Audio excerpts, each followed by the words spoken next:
नमस्कार, आप देख रहे हैं पर्वत जैन डिजिटल, आपके साथ मैं हूं मीनाक्षी साहब।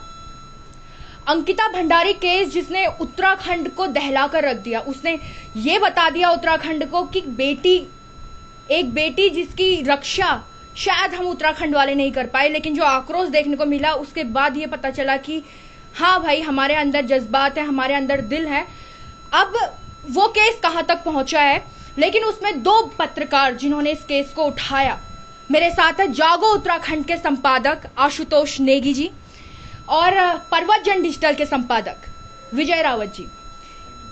इन 2 पत्रकारों का विशेष योगदान रहा। इन 2 पत्रकारों ने निर्भीकता से जब इस केस को उठाया, उसके बाद बहुत सारी चीजें रही। अब क्या कुछ रहा वो मैं आपको बताऊंगी। कल आपको थोड़ा सा हमने ब्रीफ किया था कि कैसे इन्हें धमकियां मिल रही हैं, कैसे इन्हें जान से मार देने की भी धमकियां मिल रही हैं, न जाने क्या क्या इनसे कहा जा रहा है। अभी भी कुछ इनको धमकियां मिली थी, क्या कुछ था, ये सब कुछ जानेंगे आशुतोष नेगी जी से। क्या कुछ है अभी? देखिए, केस के बारे में तो सभी को पता है और धमकियां कल से आनी शुरू हुई थी। कुछ एक नवल खाली जी ने पहाड़ टीवी पे एक इंटरव्यू किया था, उसके बाद कुछ धमकियां आई थी। तो मैंने रात को एफआईआर भी थाना रायपुर में कर दी थी। फिर अभी कुछ देर पहले आप ही के स्टूडियो में एक धमकी आई है। मैं ये बताना चाहता हूं कि हमने इस बारे में अभी सीएम साहब से मुलाकात की थी, धामी जी से, और धामी जी से अनुरोध ये किया है कि पूरे उत्तराखंड की निगाह उनकी तरफ है, धामी जी की तरफ, कि इस मामले में न्याय हो। ये बीजेपी कांग्रेस का प्रश्न नहीं है, कोई राजनीतिक प्रश्न नहीं है, ये उत्तराखंड की जन भावनाओं से जुड़ा हुआ प्रश्न है और इसमें न्याय होना चाहिए। अगर इसमें न्याय नहीं होगा तो हमने साफ सीएम साहब को भी बताया कि आपको भी देखिए इसमें कहीं ना कहीं टारगेट किया जाएगा कि आपकी तरफ से हीला हवाली हुई है। तो उन्होंने आश्वासन दिया है कि इसमें पूरी गहनता से इसमें जो भी फैक्ट्स आने हैं, फैक्ट्स फाइंडिंग होनी है, चाहे फॉरेंसिक जांच की बात है। पीएम रिपोर्ट के बारे में बहुत ज़्यादा मुझे पता नहीं है। ये सुनने में आया कि उसमें रेप की पुष्टि नहीं हुई है। तो देखिए, जब सारी चीज़ें सामने आ जाएगी तो उस पीएम रिपोर्ट के बारे में ही बात कर पाएंगे। और एक पक्ष हमने वैभव प्रताप जो पटवारी 4 दिन से वहाँ से गायब था, उसके बारे में भी सीएम साहब के संज्ञान में लाए। तो सीएम साहब ने तत्काल जो है उसको तो निलंबित कर दिया है, वैभव प्रताप को, क्योंकि वो क्राइम सीन पे वहाँ रहा है लगातार। और जैसे ही 18 तारीख को ये घटना हुई तो ये इसके बाद छुट्टी पे चला गया था। वहाँ पे 18 तारीख को शाम को एक काली रंग की वर्ना कार वहाँ पे आई थी और ये जानकारी मिली है कि इसके पास एक कमरा आरक्षित रहता था उस रिजॉर्ट में, वैभव प्रताप के, और इसके लोग वहाँ पे आते थे और वहाँ पे जो रिसेप्शनिस्ट होती थी लड़कियाँ, उनको भी प्रेशराइज किया जाता था कि वो जो कस्टमर है उन्हें ऑब्लाइज करें और तरह तरह से ऑब्लाइज करें। और यही दबाव अंकिता पर भी बनाया जा रहा था और उसी का प्रतिरोध करते हुए अंकिता को इन्होंने इतना परेशान किया कि जब वो नहीं मानी तो उसकी हत्या कर दी। तो ये सारी चीज़ें हैं और इन चीज़ों को लेके जो धामी जी का आज आश्वासन मिला है तो थोड़ा सा हमें भी लगा है कि कुछ पॉजिटिव आगे होगा, कुछ पॉजिटिव आ गया होगा। विजय रावत जी से बात करेंगे। विजय रावत जी भी वो शख्स हैं जिन्होंने इस मुद्दे को उठाया था।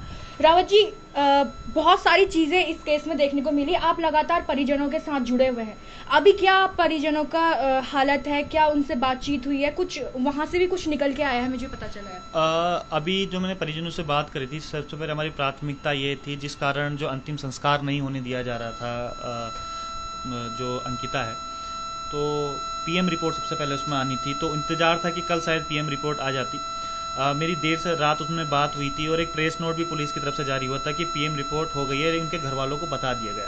तो मेरी कल उनके घर वालों से बात हुई, उनके भाई से बात हुई, तो उन्होंने कहा है कि पुलिस ने अभी मना किया है, केवल वर्बली उनको बताया है और वर्बली उनके कितने समझ में आया है कि नहीं आया है। और जो हमारे सूत्र हैं वो कहते हैं कि पीएम रिपोर्ट में जो एक हम लोग जो सब सोच रहे थे कि आखिर इसमें हुआ क्या होगा, क्या उसके साथ रेप हुआ या कुछ प्रकार की कुछ हुआ, तो जो अभी तक उन्होंने बताया है, जो इनपुट इसमें मिले हैं सूत्रों के आधार पे, तो ऐसा अभी कुछ उसमें नहीं है जो पीएम रिपोर्ट में है, जो हमारे सूत्र हमें कहते हैं। तो इस प्रकार पे ये है। तो पुलिस को मेरे ख्याल से पीएम रिपोर्ट जो है, पोस्टमार्टम रिपोर्ट, उसे सार्वजनिक कर देनी चाहिए, क्योंकि लोग काफी इंतजार कर रहे हैं उसमें कि आखिर उसमें हुआ क्या था। अभी तो बर्बली हम लोगों को पता चला है मौखिक तौर पर, जो हमारे सूत्र जो हमें बताए हैं कि उसमें कुछ इस तरीके का खुलासा नहीं हुआ। तो मुझे लगता है कि पुलिस को भी ये सब चीज सार्वजनिक कर देनी चाहिए। और दूसरी जो उनके पिताजी पर इल्जाम लग रहे थे कि पिताजी ने 1 करोड़ रुपए की मांग ली, कई सोशल मीडिया पे इस प्रकार का आ रहा था कि पिताजी ने इतने पैसे ले लिए, उनके पिताजी को उल्टा सीधा भला बुरा किया जा रहा था। तो मैं ये रिक्वेस्ट भी करूंगा अपनी पब्लिक को, भाई एक पिता ने अपनी बेटी खोई है 19 साल की, शायद उनका जो दुख है वो हम और आप लोग उस दुख को शायद समझ नहीं पाएंगे। हालांकि दुख तो सबको है, और मैं देख रहा था कि सोशल मीडिया पे उसके पिताजी को गाली दी जा रही है और कहा जा रहा है कि वो बिक गए हैं, उसके पिताजी इस तरीके के हैं, 1 करोड़ रुपए की डिमांड कर दी है, और जो उसके भाई है उसको क्या कहा जा रहा है कि नौकरी उसको लगाई जाए तब उसके बाद होंगे, इतने ज्यादा लालची हो गए हैं। तो उसके पिताजी खुद मेरे से इतने भावुक होकर उन्होंने बोला कि मैं अपनी बेटी की कसम खाता हूं कि मैंने नहीं किया है कोई भी डिमांड इस तरीके का जो आप कह रहे हैं कि 1 करोड़ रुपए लांछन। तो मैं पब्लिक को भी कहूंगा कि वो एक बहुत गरीब परिवार है, वो कभी उन्होंने आज तक कैमरे का तक सामना नहीं किया है, इन चीजों में पड़े नहीं है। इस प्रकार की गलतफहमियां ना फैलाएं, क्योंकि ये बहुत भावुक करने वाले क्षण है, हृदय विदारक क्षण है। उस परिवार पे क्या बीत रही होगी। मैं तो उसके पिताजी की हिम्मत की दाद देता हूँ, जो लगातार मीडिया के सामने भी तक आ रहे हैं, इस बात को कह रहे हैं, और लगातार लोगों के फोन भी वो बातचीत कर रहे हैं, कितने मेंटली प्रेशर में वो होंगे, उन्होंने अपनी एक जवान बेटी खोई है। तो इस प्रकार की शायद हरकतें ठीक नहीं है, जो ये बातें कह रहे हैं 1 करोड़ की है, वो करोड़ की। लेकिन दुख इस बात का है, उनकी माताजी का वीडियो हमारे पास आया था, आपने देखा होगा, पर्वतजन ने सबसे पहले फ्लैश किया था कि उनके माताजी को बताया नहीं गया, उनकी कॉन्फिडेंस में नहीं लिया गया सब चीजें। तो मेरे को लगता है कि उनके माताजी को कॉन्फिडेंस में लेना चाहिए था, उनके जो बेटी का अंतिम संस्कार हो, कम से कम एक बार लास्ट बार तो अपनी बेटी को वो देख लेती। तो ये सब चीजें अपडेट है उनके यहाँ से। जी मीनाक्षी, जिस तरीके की अभी बात करी विजय रावत जी ने कि सोशल मीडिया पे उनके पिताजी को काफी गालियां दी जा रही है, उल्टा सुल्टा कहा जा रहा है, उसी चीज को मैं थोड़ा सा आगे कंटिन्यू करूंगी, क्योंकि कुछ पोस्ट मैंने भी ऐसे देखे हैं जिसमें लिखा गया है कि 19 साल की लड़की की कमाई खाने वाला बाप और भाई। ये शर्म आती है उन जैसे लोगों की सोच को। मतलब लिटरली आप इस तरीके की बात एक पिता के लिए बोल रहे हैं जिसने अपनी 19 साल की बेटी खोई है, जिसने अपने घर का एक चिराग खोया है, उसके लिए आप इस तरीके की बातें कह रहे हैं कि वो अपनी बेटी की कमाई खाता था। शायद मुझे लगता है बेटियों को पढ़ाया इसीलिए जाता है कि वो हेल्पिंग हैंड बन सके अपने परिवार का। अगर वो बेटी कमाई करके अपने परिवार को खिला रही तो उसमें कोई गलत नहीं है। मैं उसको भी कोट करूंगा मीनाक्षी, जो एक कोई बिपिन कर्नवाल करके है, आरएसएस के कोई नेता है, उन्होंने इतनी अभद्र भाषा लिखी है। आंसू भाई, इस बारे में आप भी कमेंट करना। उन्होंने लिखा है इसमें कि मैं इसलिए कैंडल मार्च या बाजार बंद कराने के लिए नहीं गया था, भाई 19 साल की लड़की की कमाई खाता हो, मतलब अपने बच्ची को कोई बाहर भी नहीं भेज सकता। भाई गरीब परिवार की थी और लड़की इंडिपेंडेंट होना चाहती थी और बोल रहे थे कि कमाई खाना चाहता था। और उसके अलावा वो लिखते हैं अपने उसमें, जिसकी बेटी और बहन सुनसान जंगल में रिजोर्ट में काम करती हो, जहां अय्यासी होती हो, कांड होने के बाद जिस बाप को उसकी लड़की का जम्मू वाला फ्रेंड आकर आंखें खोलता हो। सबसे बड़ा गुनहगार तो ऐसी लड़की का बाप है जो कच्चा दूध भूखे बिल्लों के सामने रख दे। उनके लिए क्या सड़कों पर चिल्लाना, जो बाद में लड़की की लाश भी बेच दे। हजारों भावुक भाई बहनों को झंड कर दिया। ये वहां से आरएसएस से आते हैं, बिपिन कर्नवाल इनका नाम है। तो ये देखिए कितनी शर्मनाक करने वाली पोस्ट इन्होंने डाली है। आज हर किसी का सर झुक गया कि ऐसे भी लोग हैं। आज पूरा उत्तराखंड सपोर्ट में है, पूरा देश सपोर्ट में, और वहीं आरएसएस से ऐसे लोग आते हैं।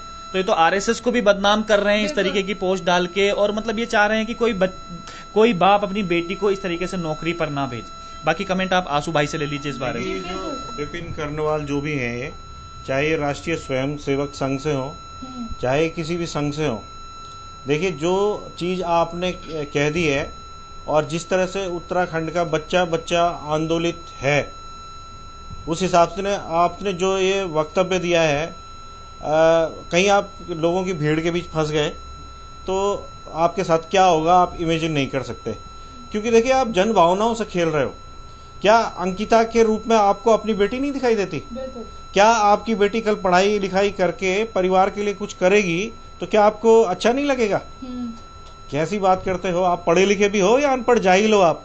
और मैं आरएसएस संगठन के जो उच्चासीन लोग होंगे, उच्च स्तर पे जो इनके पदाधिकारी होंगे, उनसे निवेदन करूंगा कि तत्काल इनको अपने संगठन से बाहर करिए आप। ये तो आपने कबाड़ आरएसएस में रखा हुआ है। राष्ट्रीय स्वयं सेवक संघ, क्या मतलब एक मजाक बना दिया आपने इतने बड़े संगठन का, जिसका कि राष्ट्रीय स्तर पे नाम है। मैं ये नहीं कहता कि आरएसएस में सारे लोग गलत हैं, किसी भी संगठन में सारे लोग गलत नहीं होते, किसी भी पार्टी में नहीं होते। इसी तरीके से आरएसएस में भी कुछ गंदे लोग हैं, इन्हें निकाल बाहर किया जाना चाहिए और उसके बाद जनता इनको बताएगी इनकी औकात क्या है। और मैं तो कहूँगा कि सोशल मीडिया में इनको जम के ट्रोल किया जाए। जिस तरह से इन्होंने सोशल मीडिया पे गंदा बयान दिया है, मेरे जितने उत्तराखंडी भाई बहन हैं इनको टारगेट करें और इतना टारगेट करें कि इनकी इतनी बेइज्जती हो सोशल मीडिया में कि दोबारा इस तरह की पोस्ट डालने की किसी बच्ची के बारे में, किसी महिला के बारे में हिम्मत न करे। यही इनका फिलहाल इलाज है। अगर ये इससे आगे बढ़ते हैं तो इनका अंजाम क्या होगा, मेरे ख्याल से जो मैंने अभी 2-3 सेंटेंस कहे हैं कि अगर किसी भीड़ के बीच में फंस गए तो मॉब का जो इंसाफ होगा उसमें फिर कानून भी इनकी मदद नहीं कर पाएगा। बिल्कुल सही बात यहाँ पर की है। और इसी बात को थोड़ा सा आगे बढ़ाते हुए मैं एक बात और कहना चाहूंगी। आरएसएस की बात यहाँ पर को आई है, आप इसलिए भीड़ का हिस्सा नहीं बने क्योंकि आपको भी पता था वो भीड़ उस वक्त आरएसएस के उन सभी लोगों से नाराज थी। वो भीड़ उन लोगों से नाराज थी जो कहीं ना कहीं पुलकित आर्य जैसे, विनोद आर्य जैसे इन लोगों के साथ किसी ना किसी तरीके से जुड़ा हुआ था। इसीलिए आप उस भीड़ का हिस्सा नहीं बने। इसलिए नहीं बने कि आपको कहीं पर ये लग रहा था कि उसके पिता की कोई गलती है या कुछ ऐसा कुछ नहीं था। आप भीड़ का हिस्सा सिर्फ अपने बचाव के कारण नहीं बने। और आज आप पोस्ट सिर्फ इसलिए कर रहे हैं क्योंकि आप लोगों के अब गले तक आ गई है। अब आपके गले तक आ चुकी है। अब आप अपने को जस्टिफाई करने के लिए इस तरीके की दकियानुसी बातें कर रहे हैं। जहां आपको अंकिता भंडारी के लिए खड़ा होना चाहिए था, वहां पर आप अब इस तरीके की घटिया बातें लिख रहे हैं उसके पिता के बारे में। कुछ कमेंट्स मैंने और भी देखे थे जिसमें उनकी माँ के बारे में भी कि आप पता नहीं था कि बेटी कहाँ जा रही है। अरे भाई, आपको पता था कि आपके घर वाले कहाँ जा रहे हैं। बहुत सारे कॉमेंट्स इस तरीके से सोशल मीडिया में मिल रहा है। और मैं उन तमाम सोशल मीडिया यूजर्स को कहना चाहूंगी, अगर आपको इस तरीके के कॉमेंट्स दिखाई देते हैं ना, उन कमेंट्स को रीकमेंट कीजिए। भर भर के जो आपके मन में गुबार है, गालियां आप लोगों ने सीखी हैं, लिखिए उन्हें गालियां और जरूर लिखिए ताकि ऐसे लोगों को सबक सिखाया जा सके जो उत्तराखंड के मान सम्मान के साथ इस तरीके से खेल रहे हैं। एक बेटी के साथ गलत होता है और आप इस तरीके की भाषा का प्रयोग करते हैं, अभद्र भाषा का प्रयोग करते हैं और फिर कहते हैं कि आप राष्ट्रीय स्वयंसेवक संघ में हैं। विजय रावत जी से जानूंगी यहाँ पर को। विजय रावत जी, अब धमकियों का सिलसिला आप लोगों के लिए शुरू हो चुका है। अभी थोड़ी देर पहले जब मैं भी ऑफिस आई थी उस वक्त भी आपको एक कॉल आया था जिसमें कहा गया था कि मैं पीए बात कर रहा हूँ किसी सीएम का। कौन था, क्या था, कुछ आप बता सकते हैं? अब पता नहीं, ऐसे आंसू भाई को ये फोन आया था कि मैं किसी पीए का, मुख्यमंत्री का पीए बात कर रहा हूँ। और लगातार मेरे को तो बड़ा ताजुब हो रहा है कि लगातार रात भी एफआईआर आशुतोष भाई ने करी है उनके खिलाफ।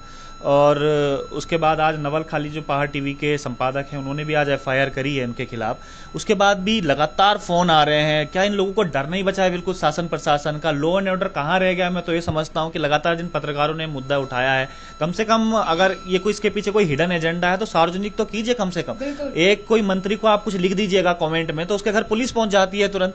तो क्या इनके पास अपने सिस्टम नहीं है? कहाँ गई इनकी जो पूरी टीम है, जो पूरी टीम इस तरीके को देखती है?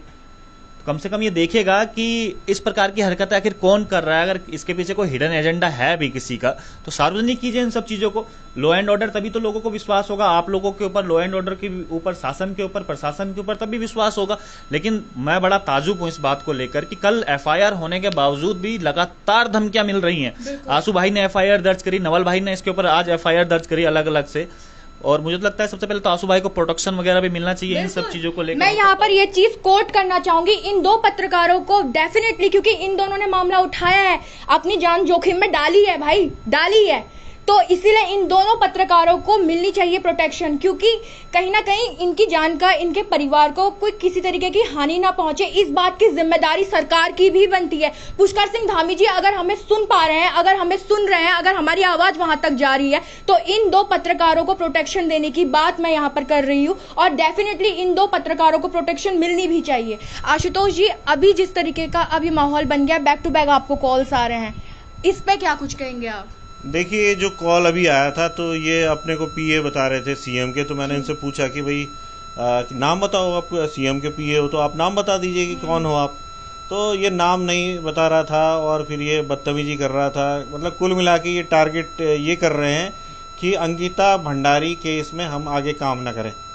तो मुझे तो यही लगता है कि ये वही लोग होंगे जो दिक्कत में आ गए हैं और जिन्हें आगे जेल में जाना है। फिर कुछ लोग तो चले गए हैं जेल में। अब वो काली वरना में कौन आया था वीआईपी, उसको भी जेल जाना है। आपने उसको ये भी बोला था कि आपको एफआईआर कराइए, उसमें नाम भी आपका डाल देंगे, उसका नंबर भी हम लोग सार्वजनिक कर सकते हैं।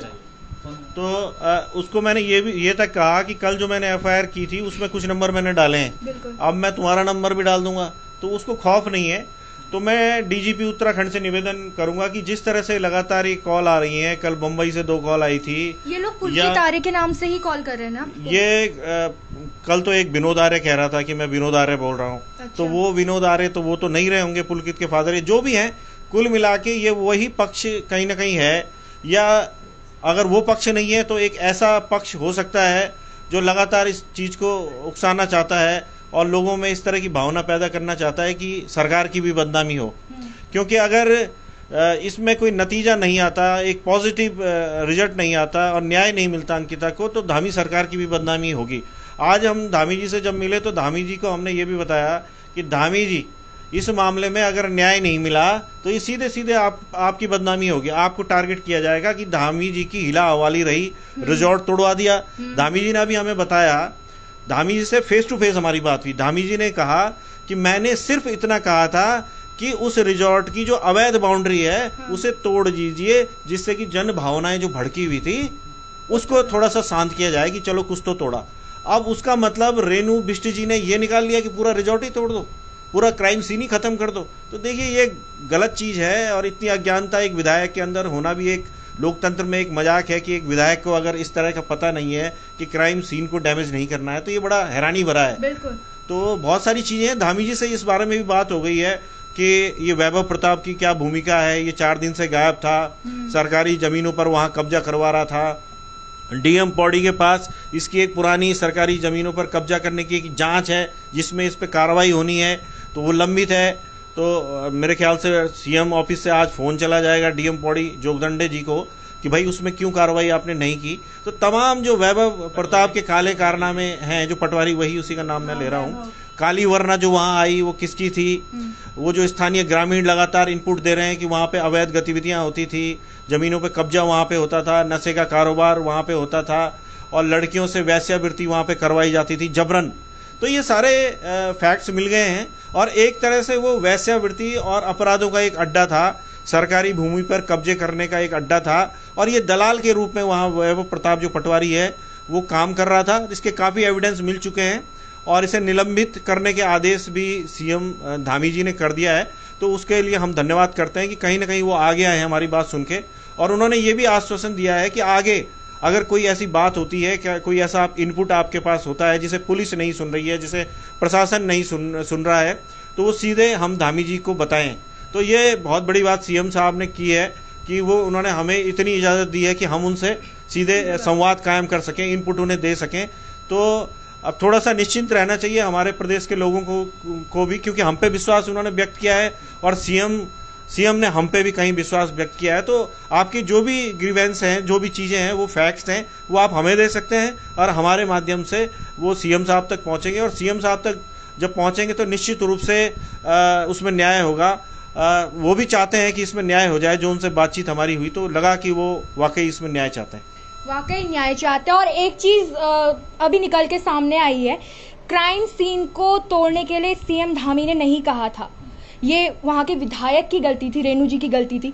इस पे आप कुछ क्या कहेंगे, क्योंकि क्राइम सीन ही नष्ट कर दिया गया है, तो अब वहां से जो सबूत हैं वो भी कई हद तक खत्म हो चुके हैं, लेकिन फिर भी बोला जा रहा है कि सबूत रख लिए गए थे, ये सब कुछ। देखिए मीनाक्षी, ऐसा है कि जब हम लोग वहां पहुंचे थे कल ऋषिकेश में, 21 तारीख की तकरीबन ये बात होगी, 21 या 22 को होगा शायद, आशु भाई जी हम लोग गए थे, तो उसमें वहां पर बहुत भीड़ थी, लोगों में उबाल था। लोग चाह रहे थे कि कोई जनप्रतिनिधि वहां पर हो, क्योंकि उस समय लगातार जो आरोपी है उनको पकड़ने की डिमांड वहां पर चल रही थी। आरोपी पकड़े नहीं गए थे, पुलिस के पास तुरंत केस ट्रांसफर हुआ था।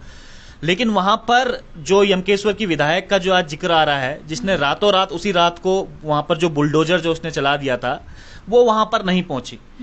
जिस समय जरूरत थी एक्चुअल में वो वहां पर नहीं पहुंची, लोगों के बीच, उसके परिवार के बीच नहीं पहुंची। वो खुद बीजेपी के विधायक हैं, रेणु बिष्ट जिनका नाम है। लेकिन रात में हमें खबर आती है कि पूरा रिजॉर्ट उन्होंने तोड़ डाला। तो इस चीज को हम क्या समझे, और जब अगले दिन हम पता करते हैं कि प्रशासन ने कोई अनुमति नहीं दी। तो आप खुद बताइए, क्या विधायक के पास ये पावर है, पावर ऑफ अथॉरिटी है कि वो जाकर खुद बुलडोजर जाकर खुद तोड़ दे, और वहां पर जाकर 3 बजे वहां पर बाइट भी दे रही है मीडिया को।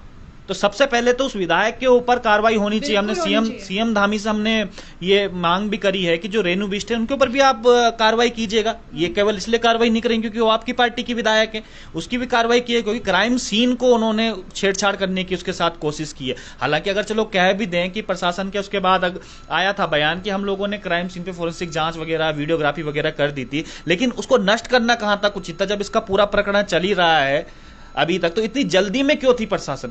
तो सवाल ये उत्पन्न आता है, क्या इतना कोई विधायक बेवकूफ कैसा हो सकता है यार? इंटेंशनली ये किया गया काम है जी। मनीषा जी, इसमें मैं एक चीज जोड़ना चाह रहा हूँ, मीनाक्षी जी सॉरी, कि इसमें जो है क्राइम सीन केवल ये इस केस का, अंकिता केस का ही नहीं है, ये तमाम वहां पे जो पहले क्राइम हुए हैं, जो वहां से 3 से 4 लड़कियां मिसिंग हैं, उनके साथ वहां पे क्या हुआ, जिस तरह से लोगों ने बताया है कि वहाँ जो आयुर्वेद की जो फैक्ट्री है, जिस फैक्ट्री के नाम पे वो जमीन वहाँ पे उनको आवंटित हुई थी डॉक्टर विनोद आर्य को, वहाँ पहले तो फैक्ट्री है, उस फैक्ट्री के अंदर वहाँ पे भट्टियां हैं, वहाँ पे गटर है, वहाँ पे तमाम बॉयलर हैं, तमाम ऐसी चीजें हैं जहाँ पहले भी आपने कई क्राइम में सुना होगा कि बॉडी उसमें डाल दो तो पता भी नहीं चलेगा बॉडी गई का। तो जो 4 लड़कियां मिसिंग है उनका भी वो क्राइम सीन है, केवल अंकिता केस का ही मामला नहीं है। अन्य लड़कियां जो हैं जिनका थाना लक्ष्मण झूला में एक लड़की जिसकी गुमशुदगी की एफआईआर वहां पे दर्ज है, उसमें कुछ निकल के नहीं आया है। कुछ लड़कियां पहले जिनका कुछ अता पता नहीं है कि वो गई कहाँ। इसके अलावा ये भी सुनने में आया है कि उस फैक्ट्री में जो महिलाएं काम करती हैं वहां पे, उनको भी पुलकित आर्य और इनके साथियों द्वारा उनका सेक्सुअल हैरेसमेंट किया जाता है, उनको भी कस्टमर्स को पेश किया जाता है। अब इन सारे चीज़ों की जांच तभी हो पाएगी ना, अब जब उस क्राइम सीन को, वो फैक्ट्री, वो कमरे, वो रिसेप्शन, वो टॉयलेट्स, वो सारा आप सुरक्षित रखेंगे, तभी तो आप फॉरेंसिक जांच कर पाएंगे। और ये अगर हमारी पुलिस नहीं कर पा रही तो सीबीआई की जांच भी हो सकती है इसमें। देखिए बहुत बड़ा खुलासा इसमें हो सकता है। और जिस तरह से ये क्या नाम इनका विपिन कर्नवाल जी, ये जो आरएसएस के बता रहे हैं, ये सुनने में आया कि आरएसएस के कुछ गंदे लोग, मैं सबके लिए नहीं कह रहा हूं, मैं कोट कर रहा हूं, आरएसएस वाले मुझसे नाराज ना हो, आपके संगठन के गंदे लोग, कीड़े, गंदगी जो है वो वहां जाती थी, वो वहां पे वैश्यावृत्ति जो चलती थी उसमें वहां जाते थे, उसमें वो पार्टिसिपेट करते थे आपके संगठन के लोग। तो ये लोग वही गंदे लोगों में से होंगे, विपिन कर्नवाल जैसे, जो कि उस रिजॉर्ट में जाते थे। तो इनको अब दिक्कत हो रही है, तो इन कबाड़ों को, इनका खुलासा होना चाहिए। धामी जी से भी हमने कहा है कि जो भी इसमें अपराधी है, चाहे वो मंत्री है, विधायक है, आरएसएस का कोई बड़ा पदाधिकारी है, उसको नंगा करके सामने रख दीजिए कि ये है, जिससे कि एक सफाई अभियान संगठनों में, बीजेपी में और पॉलिटिकल पार्टीज में, सोशल डोमेन में सफाई अभियान हो जाए। जिस तरह से यूके SSSC में एक तरह से सफाई अभियान चला है कि भाई 40-50 लोग पकड़े गए, कहीं ना कहीं खौफ पैदा हुआ है कि इस तरह से बेरोजगारों के साथ इस तरह से मत करो कि वो बेचारे साल भर पढ़ाई कर रहे हैं और तुम सेटिंग करके किसी और ही को जॉब दे रहे हो। तो ये सफाई अभियान न केवल रोजगार में चाहिए, नौकरियों में चाहिए, ये हर संगठन में सफाई अभियान चाहिए। हम तो कहेंगे पत्रकारिता में भी चाहिए। अगर हमारी बिरादरी में भी गंदे लोग हैं तो निकाल भारी करिए भाई, सबको आप ब्लैकमेलर क्यों कह रहे हैं? जो है उसे नंगा करिए कि ये है भाई। बाकी जो अच्छा काम कर रहे हैं उसको आप प्रोत्साहित करिए, चाहे वो पत्रकार है, चाहे वो वकील है, चाहे वो नेता है, चाहे वो संगठन का पदाधिकारी है, किसी भी पार्टी का है। अच्छे को अच्छा बोलिए, बुरे को बुरा बोलिए और खुल के बोलिए, तभी समाज आगे बढ़ पाएगा, प्रदेश आगे बढ़ पाएगा। बिल्कुल, बहुत अच्छी बात इन्होंने की है कि जहां पर जो गलत दिखाई दे रहा है उसके खिलाफ बोलिए, आप लोग चुप मत रहिए। तो अंकिता भंडारी केस में अब क्या कुछ है ये आप लोगों ने जाना। सीएम धामी से जब इन 2 पत्रकारों की बातें हुई तो बहुत सारी चीजें बाहर निकल के आए, चाहे वो पटवारी को लेकर हो, उसके निलंबन को लेकर हो, चाहे बात ये हो कि इन दोनों का प्रोटेक्शन इसको लेकर हो, क्योंकि इनको भी बहुत सारे कॉल्स आ रहे हैं। हमारे कहने पर पटवारी का उन्होंने तुरंत निलंबन किया। हमने उनसे बोला कि मैंने मेन जो कल्पिट है तो ये भी है, अगर आपने दूसरे पटवारी को निलंबित किया है तो इसको क्यों नहीं किया, क्योंकि इसके संबंध जो पुलकित आर्य है उससे समझे जा रहे थे। तो धामी जी ने तुरंत हमारे सामने ही वो ऑर्डर उस समय किया। अच्छा विजय रावत जी, एक सवाल और मेरे दिमाग में है, जिस वीआईपी को कॉम्प्रोमाइज की बात की गई थी अंकिता से, क्या उसका नाम सामने आ पाया अब तक? अभी तक वही तो जांच का विषय है, उसीलिए हम कह रहे हैं, जो रेणु बिष्ट को हम बार बार कोट कर रहे हैं कि भाई अभी उसमें बहुत कुछ खुलासा होना बाकी था। अभी वो वीआईपी कौन थे, उसके अंदर क्या कुछ चल रहा है। जैसे आजू भाई ने भी बताया कि उसके अंदर फैक्ट्रियां थी, किसकी से में थी, किसकी वो वर्णाकार थी, पटवारी और इस पुलकित आर्य का संबंध क्या था, कौन कौन से वो लोग थे, कौन वीआईपीज वो थे, क्या वो किसी बड़े पॉलिटिकल पार्टी के भी लोग थे, वो उनके चेहरे भी सामने आने चाहिए। तो क्योंकि अभी वो बहुत कुछ उस रिजॉर्ट से मिल सकता था।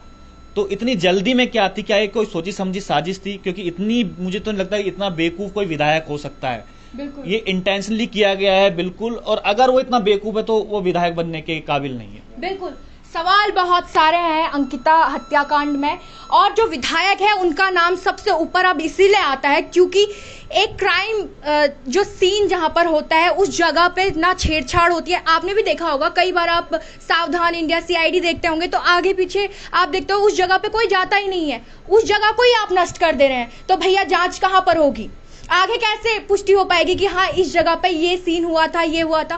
कैसे कड़ियां जुड़ पाएंगी? आप खुद विचार कीजिए, आप एक जगह की विधायक हैं, यमकेश्वर की विधायक आप हैं, आपके पास इतनी बुद्धि उस समय नहीं थी, एक महिला होने के नाते वो हृदय आपके पास नहीं था कि आप वो चीजें समझ पाए।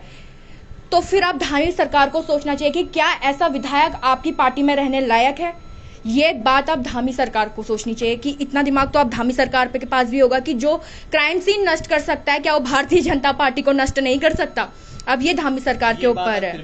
ये बात आज त्रिवेंद्र सिंह रावत ने भी उठाई है कि ये जो बुलडोजर जिसने चलाया है, कौन वो लोग थे, क्योंकि उन्होंने खुद बोला कि बुलडोजर किसकी परमिशन पे चलाया। जब प्रशासन को पता नहीं है तो बुलडोजर चलाने वाले की भी जांच होनी चाहिए, जो जेसीबी वगैरह वहां पर चली है। ये खुद आज जो पूर्व मुख्यमंत्री है उन्होंने कल इस बात को कोट किया, त्रिवेंद्र सिंह रावत ने। मैं इसमें कुछ और भी जोड़ना चाहूंगा कि अगर उस बुलडोजर वाले को बुला लिया जाए और उससे तहकीकात की जाए कि भाई रेणु बिशी ने आपको क्या आदेश दिए थे, क्या अंकिता का कमरा सबसे पहले तोड़ना जरूरी था? क्योंकि जो विजुअल्स हमने देखे, अंकिता का कमरा तोड़ रहा था वो जेसीबी सबसे पहले। तो उस अंकिता के कमरे से आपको क्या दिक्कत थी? सबसे पहले आपने उसे तोड़ा। भाई जो क्राइम सीन था उसको सबसे पहले डैमेज कराया। तो अगर उसको पकड़ लिया जाए, उस जेसीबी ऑपरेटर को, बहुत आसान है भाई। हम तो पत्रकार होते हुए ये क्लू आपको दे रहे हैं, पुलिस वाले जाएं उसे पकड़े, उसके कमरे में लाके उसका इन्वेस्टिगेशन करें, वो साफ बोल देगा कि किसके आदेश पे मैंने तोड़ा और किसने उसको परमिशन दी वहां पे आने की। देखिए, कहीं भी जेसीबी लगाने से पहले प्रशासन की अनुमति लेनी पड़ती है बिल्कुल। कि तब जाके एसडीएम के आदेश होंगे, डीएम के आदेश होंगे, तब आप जेसीबी लगाएंगे। जेसीबी बिना इजाजत लगने पर ही लाखों रुपए का जुर्माना सामान्य लोगों को हो जाता है, सभी को पता है, ये कानून है। तो ये बड़ा मजाक सा है कि एक विधायक इस तरह से करती है, डीएम मना कर रहे हैं कि हमने आदेश नहीं दिए। मैं कह रहा हूं कि अगर आपने जेसीबी वाले को पकड़ लिया, वैभव प्रताप से ढंग से पूछताछ हो गई, उसकी कॉल हिस्ट्री निकाल दी एक हफ्ते की, 18 तारीख से अब तक कौन कौन नंबरों पे बात होते थे, किससे बात होती थी, तो लंबी लंबी जो कॉल होंगी जिनसे ज्यादा बात हुई थी उनको फिर ट्रैप किया जाए, चाहे वो रेणु बिष्टी जी हैं, चाहे वो विनोद आर्य है, चाहे पुलकित आर्य। अगर इनकी वैभव प्रताप की लगातार पुलकित आर्य के परिवार से, पुलकित आर्य से, विनोद आर्य से, रेणु बिष्ट से सबसे बात हो रही है, तो इनको भी बुलाया जाए, फिर रेणु बिष्टी को भी बुलाया जाए, इनको भी बुलाया जाए, विनोद आर्य जी को। 2 मिनट में सारा खुलासा हो जाएगा। ये तो हम बता रहे हैं कि हम जो पत्रकार हैं, हम पुलिस वाले, इन्वेस्टिगेशन वाले नहीं है, इतना क्लू तो हमने दे दिया। अच्छा, एक चीज मैं और कहना चाह रहा हूं आपसे कि मैं अब ये चाहता हूं कि अब तक हम जो 2 मर्द पत्रकार हैं, हमने जो भी चीजें कर पाए हैं, अब महिलाओं की भी तो जिम्मेदारी है। महिला पत्रकार इस प्रदेश की कहां है? मुझे आज तक कोई महिला पत्रकार मुखर रूप से इस मामले को उठाते हुए मीनाक्षी नजर नहीं आई। क्यों हुआ ऐसे? आप जरूर उठाती हैं, लेकिन आप भी चिन्हित करिए, ढूंढिए उन्हें और उन्हें फोन करिए, उन पत्रकारों को। महिलाओं की अस्मिता का सवाल है और महिला ही नहीं बोलेंगी। हमारे गांव की महिला बोल रही है, बेचारी अनपढ़ है लेकिन फिर भी आंदोलित है। आप तो पत्रकार हैं, वकील, बड़ी बड़ी वकील हैं, इस शहर में भी हैं। रजिया बेग जी हैं, आम आदमी पार्टी की हैं। कहाँ है रजिया बेग जी? बड़ी बड़ी वकील हैं, बड़ी बड़ी पत्रकार हैं, नेता भी हैं। खासतौर पर मैं तो बीजेपी के नेताओं को, जो महिला नेत्री हैं, उनको टारगेट करूंगा। कहाँ है वो? कांग्रेस की कुछ महिलाएं बोल रही हैं, लेकिन सबको बोलना पड़ेगा भाई। यूकेडी वाले भी बोले, पार्टी की बात ही कहाँ है यहाँ पे? यहाँ पे तो महिलाओं की अस्मिता का सवाल है, पहाड़ की बेटियों की अस्मिता का सवाल है। क्या आप लोगों की बेटियां नहीं है? आप एक बार रात को सोते समय इमेजिन कर लीजिए कि अंकिता की जगह आपकी बेटी है। मैं कह रहा हूं कि आपको नींद नहीं आएगी। फिर उसके बाद आप इतना कर लीजिए, आपको अपने दायित्वों का पता चल जाएगा कि आपको करना क्या है। बिल्कुल। तो काफी गुस्सा आशुतोष जी में आप देख पा रहे हैं, महिलाओं को लेकर भी गुस्सा है कि महिला होकर महिलाओं की आवाज क्यों नहीं उठा रहे। उन्होंने यहाँ पर पत्रकारों को भी कोट किया है, झकझोरने की कोशिश की है यहाँ पर उन तमाम महिलाओं की आत्मा को भी। तो हम भी कोशिश करेंगे कि इस मुद्दे को ऐसे ना दबने दिया जाए। जिस सही रास्ते पे मुद्दा चलकर अंकिता को जिस तरीके से न्याय मिल सके उसमें हम लोग सब सामने खड़े हैं। विजय रावत जी, आशुतोष जी जिन्होंने इस मुद्दे को उठाया, मैं तहे दिल से इन दोनों का शुक्रिया करूंगी। सिर्फ इसलिए नहीं कि विजय रावत जी पर्वतजन के संपादक हैं, बल्कि इसलिए कि महिला सम्मान की जब भी बात आती है तो मैंने कई बार विजय रावत जी को देखा है, मेरे लिए भी स्टैंड लेते हुए देखा है। तो इसलिए भी मैं सम्मान करूंगी इन दो पत्रकारों का और उम्मीद करूंगी कि आप लोग भी अपने आसपास की महिलाओं का सम्मान करें ताकि कोई और अंकिता इस तरीके से निकल के ना आए। तो अभी जितने सारे क्लू इन्होंने दिए हैं आप लोगों को पता चला, सीएम से बात होकर बहुत सारी चीजें निकली हैं, वो भी आपको पता चली हैं। रेणु बिष्ट जी का जो यहाँ पर नाम आ रहा है, कहीं ना कहीं रेणु बिष्ट जी को भी अब सोचने की जरूरत है कि उन्होंने क्या स्टेप उठा दिया है जिसकी वजह से अब वो जनता के सामने आ गई है, एक बहुत बड़ा टारगेट बन चुकी है। तो फिलहाल अभी मेरे साथ इतना ही।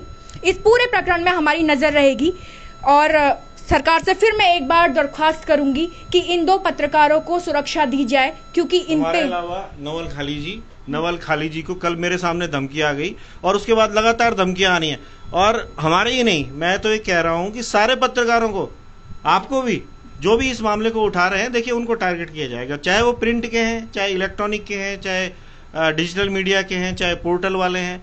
सबको प्रोटेक्शन की जरूरत है इस समय, क्योंकि ये लोग देखिए टारगेट करेंगे। अगर कोई छोटा पत्रकार होगा भाई, वो छोटा पोर्टल चला रहा होगा, बहुत लोग उसे जानते नहीं होंगे और उसने छोटी सी खबर लगा भी दी, बहुत ज्यादा रीच नहीं भी हुई होगी और इन लोगों ने उसे पकड़ लिया कहीं आते जाते और उसको मार डाला, तो वो भी हमारे लिए एक कलंक हो जाएगा। तो हमें अपने पूरे पत्रकार कम्युनिटी का भी बचाव करना है, तो सबकी सुरक्षा हमको चाहिए।